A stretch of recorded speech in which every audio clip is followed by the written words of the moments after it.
बिस्मिल्लाहिर्रहमानिर्रहीम अस्सलाम वालेकुम रहमतुल्लाह। मौजूदा सूरत हाल में जो इस वक्त इस्टेब्लिशमेंट और नून लीग पीपल्स पार्टी के दरमियान एक लड़ाई फड्डा मौजूद है।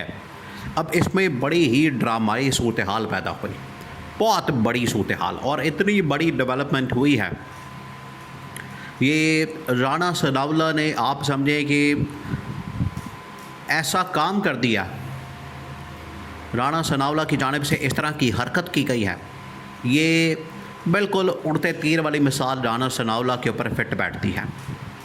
आपने देखा पिछले तकरीबन कोई हफ्ते 10 दिन के अंदर कैसे फैसल वाडा ने उड़ा के रख दिया। फैसल वाडा ने नून लीग पीपल्स पार्टी के पर्चे उड़ा दिया। फैसल वाडा ने, देखे, फैसल वाडा ने चुन चुन के नून लीग के अंदर, पीपल्स पार्टी के अंदर जो करप्ट लोग हैं, जो करप्शन कर रहे हैं, लूटमार कर रहे हैं, उनके डॉक्यूमेंट्स एविडेंस के साथ, उनके तमाम की तमाम चीज़ें बाकायदा दस्तावेज़ात के साथ, डॉक्यूमेंट्स के साथ पब्लिक करती। अब राणा सनाउल्लाह पता नहीं कहाँ से बीच में आ गए, कहाँ से उनको ऑर्डर आया, किसने उनको कहा, किस वजह से उनको भेजा गया, वो आ गए मैदान में।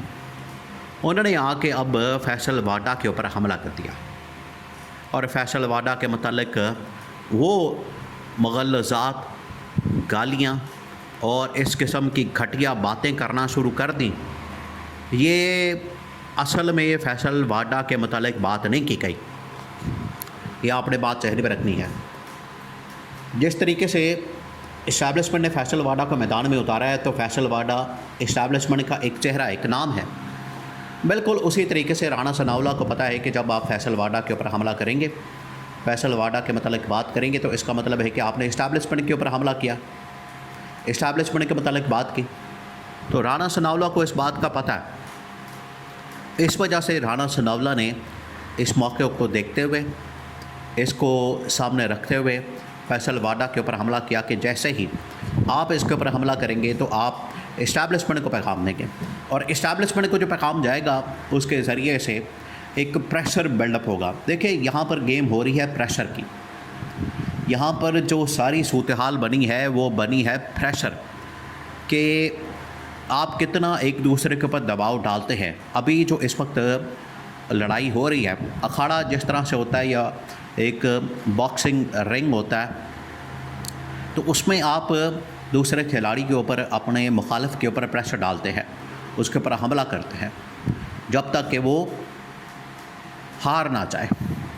तो अभी इस्टेब्लिशमेंट की जानिब से जो हमला किया जा रहा है, अब जवाबी हमला राणा सनाउल्लाह ने किया, लेकिन राणा सनाउल्लाह को ये हमला बहुत महंगा पड़ने वाला है, क्योंकि राणा सनाउल्लाह को कह दिया गया, जो लिस्ट तैयार की गई, देखिए एक लिस्ट भी तैयार की गई है, वो लिस्ट तैयार की गई है कि किस तरीके से इस गवर्नमेंट को घर भेजा जाएगा 1 बाय 1, और उसमें तमाम के तमाम जो वज़ीर हैं, मुशीर हैं, उनको निकाला जाएगा, उनको एक एक करके घर भेजा जाएगा।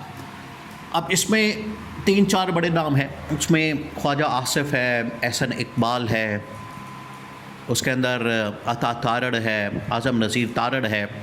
ये ऐसे लोग हैं नकाम नकाज, वेले बैठे हुए, कोई काम नहीं कर रहे, और पिछले 3 साल 4 साल के अंदर इन्होंने कोई काम नहीं किया, तो इनको रख के पर क्या करना। अब इसमें राणा सनाउल्लाह का नाम भी शामिल कर लिया गया कि राणा सनाउल्लाह को भी घर भेजा जाएगा, और ये लोग खुद ही रिज़ाइन करेंगे, इस्तीफ़ा देंगे।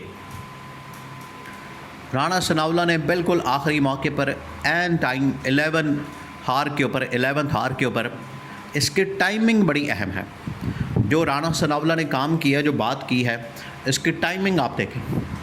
राणा सनाउल्लाह ने ऐसे मौके पर, ये उड़ते तीर वाली मिसाल है, ऐसे मौके पर यह काम किया है कि जब इस्टेब्लिशमेंट इस वक्त शदीद तरीन बरहम है, आग बगोला है इनके ऊपर मौजूदा सेटअप और निज़ाम और नून लीग और पीपल्स पार्टी से।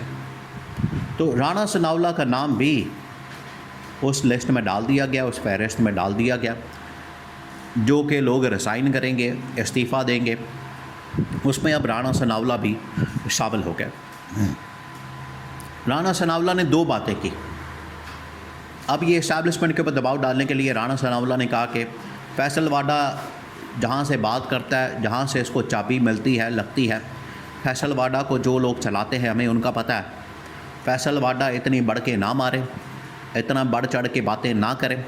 फैसल वाडा को और इसके लाने वालों को हम जानते हैं, उनकी औकात क्या है। अब आप अल्फाज देखें कि उनकी औकात क्या है, हम भी उनको बता देंगे और इनको इनकी औकात में रखना हमें पता है। फैसल वाडा हमें धमकियाँ मत दे, अगर हमारी जानिब से धमकी आई तो फिर बात बहुत दूर तक चली जाएगी। अब ये तमाम की तमाम बातें की हैं राणा सनाउल्लाह ने। तो राणा सनाउल्लाह ने तो एक किस्म का इस्टेब्लिशमेंट के ऊपर हमला कर दिया। अब ये जो हमला किया गया है ये राणा सनाउल्लाह को बहुत महंगा पड़ने वाला है। ये तमाम बातें पहुंच गई हैं इस्टेब्लिशमेंट के पास।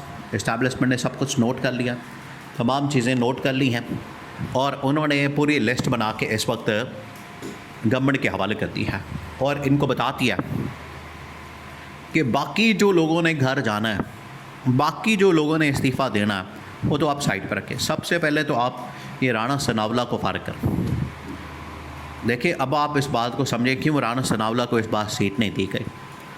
बतौर MNA उनको मैदान में उतारा कि एक नहीं 2 हलकों से, दोनों हलकों से राणा सनाउल्लाह को फारिग कर दिया गया, नहीं जितवाया गया। आज वो मुशीर के तौर पर, एडवाइज़र के तौर पर कैबिनेट के अंदर मौजूद है, वो MNA नहीं है, वो कौमी असम्बली का मेंबर नहीं बन सका इसी वजह से, क्योंकि ये अंदर बैठ के बंद कमरों के अंदर इस्टेब्लिशमेंट के ख़िलाफ़ बातें, इस्टेब्लिशमेंट के ऊपर हमला और उनका ही खा के जिस प्लेट में खाते हैं उसी में थूकते हैं, ये वो काम कर रहे थे। तो इस्टेब्लिशमेंट ने फिर इस बार उसको कौमी असम्बली का मेंबर ही नहीं बनने दिया और अब एक बार फिर से चलें, माफ़ी तलाफ़ी हो गई। राणा सनाउल्लाह ने माफ़ी मांग ली और माफ़ी तलाफ़ी होने के बाद राणा सनाउल्लाह को कैबिनेट के अंदर बतौर एडवाइज़र लगा दिया गया। लेकिन अभी भी राणा सनाउल्लाह बाज नहीं आ रहा। उसने जो हमला किया, अब इसका जवाब आपको मिलने वाला है।